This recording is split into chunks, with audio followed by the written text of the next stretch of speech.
नमस्कार मित्रांनो. अरे संसार संसार असं म्हटलं जातं आणि असा हा संसार.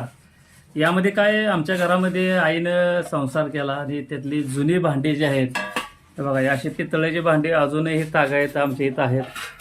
हे अशा पद्धतीचे भांडी हे बघा, हे संपूर्ण यामध्ये जेवण करायचे आमचे आई वडील. आणि हे पण बघा, हे पण असं बारकंसं छोटंसं ताट. असे ताट अजून ते ठेवलेत, पण ह्याला पहिलं कलई लावायचे. कलई केली की ते भांडे चकाकत असायचे. आता घासण्याचा सगळ्याला कंटाळा आला तेव्हा हेच बघा माठ कसा आहे. हे अशा पद्धतीने सगळं पितळेचे भांडे आहेत ना, फक्त ते आता इतिहास जमा झाले, कारण घासायचे कोणी हा मोठा प्रश्न आहे. आणि हे तांब्या बघा, छोटासा तांब्या पितळाचा अजूनही संग्रह करून ठेवला आहे. आणि याच्यावर जवळपास 1975 अशी तारीख याच्यावरती आहे, आपण पाहू शकताय. आणि अशी जुनी आठवण एकदा ती भांडी काढली आम्ही बघितली तर अशा पद्धतीने गावली. बघा, माझं नाव आहे सिद्धनाथ रामचंद्र सावंत असं आपल्याला नाव दिसतंय.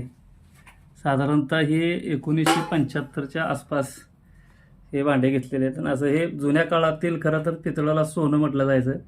आणि त्यामध्ये जेवण्याची मजा काय औरच होती, कारण घासणं बिसणं चकाचक असायचं आणि ती भांडी सोन्यासारखी चमकायची. अशी पितळेची भांडी आपल्याकडे आहेत का? असे भांडी असेल तर कमेंट करून सांगा.